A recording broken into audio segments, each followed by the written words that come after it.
আপনাকে অনেক ধন্যবাদ এবং বিওটি বাংলার যারা কলাকুশলী সাংবাদিকবৃন্দ এবং যারা শুভানুধ্যায়ী আছেন সেই সাথে দর্শকবৃন্দ যারা আছেন সকলকে আমার পক্ষ থেকে শুভেচ্ছা ও সালাম।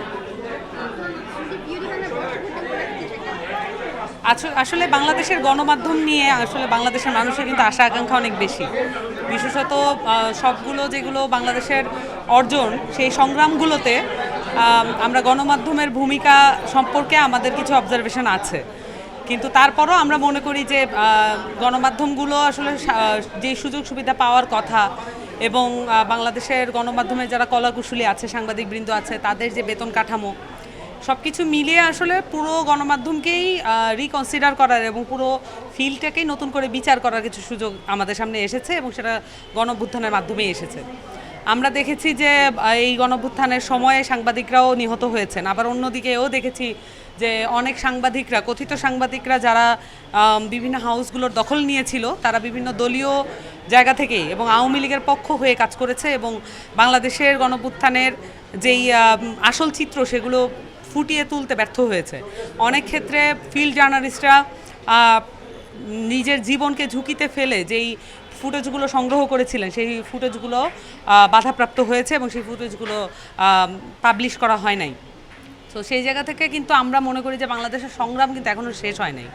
এখন চলমান সংগ্রামের মধ্যে আমাদেরকে প্রত্যেকটা প্রতিষ্ঠানকে গড়ে তোলার জন্য আমাদেরকে কাজ করতে হয়। আমরা দেখতে পাচ্ছি যে বাংলাদেশের যে এস্টাবলিশমেন্ট সেটা গণবিরোধী, ছাত্রবিরোধী এবং আন্দোলন বিরোধী একটি রূপ নিয়েছে। এই এস্টাবলিশমেন্টের একটি জায়গা আসলে মিডিয়া দখল করে আছে।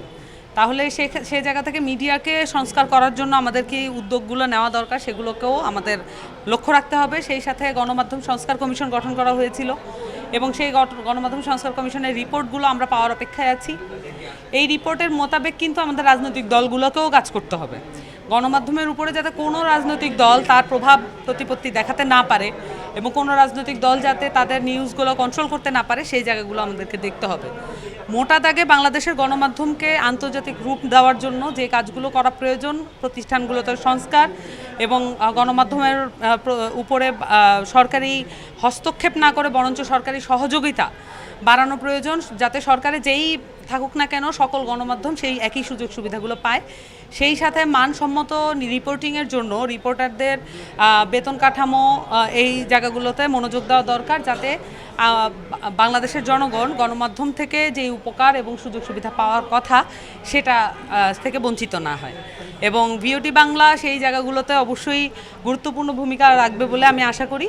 পরবর্তীতে বাংলাদেশে যে পরিস্থিতিই হোক না কেন জনগণের সাথে থাকবে, মানুষের কথা বলবে এবং কোনো কিছু ভয়ভীতিকে উপেক্ষা করে নিরপেক্ষ সংবাদ পরিবেশনে সবসময় সচেষ্ট থাকবে, এই আশাবাদ ব্যক্ত থাকলো।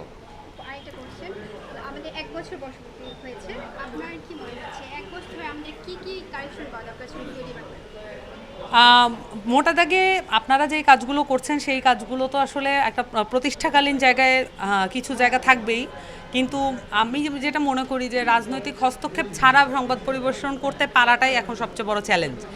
কারণ প্রত্যেকটি বাংলাদেশে যেহেতু রাজনৈতিক জায়গায় আওয়ামী লীগের দখলটা ছিল, স্বভাবতই এখানে গণমাধ্যম সংবাদ মাধ্যমগুলোতে যেগুলো বেশি প্রতিষ্ঠিত সেগুলোতে রাজনৈতিক হস্তক্ষেপ বেশি মাত্রায় ঘটে থাকে এবং যখন দল পরিবর্তন হয় তখন এক দলের পরিবর্তে আরেক দল এই জায়গাগুলোতে নীতি নির্ধারণের জায়গাগুলো দখল করে গণমাধ্যমগুলো। নতুন প্রতিষ্ঠান হিসেবে আপনাদের একটা বড় সুযোগ আছে যে রাজনৈতিক হস্তক্ষেপকে পাত্তা না দিয়ে আপনারা একদম সংবাদনিষ্ঠ যেই জায়গাগুলো সেই জায়গায় সংবাদ পরিবেশন করা, মানুষের কথা বলা এবং নতুন বাংলাদেশ এবং নতুন সংস্কারের জন্য বেশি সোচ্চার হয় এবং সেই সাথে বাংলাদেশে আওয়ামী লীগের বিচার নিশ্চিত করার জন্য আপনাদের কাজ করা এবং সেই সাথে গণমাধ্যম এবং গণমাধ্যম কর্মীদের স্বাধীনতা এবং অধিকারের বিষয়ে আলাপ করা, এটাও আপনাদের একটা বড় সুযোগ রয়ে গেছে।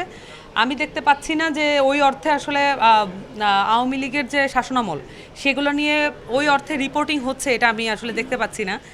আমার কাছে মনে হয় যে বিওটি বাংলা সেখানে একটা খুব গুরুত্বপূর্ণ ভূমিকা রাখতে পারে। আপনাকেও ধন্যবাদ।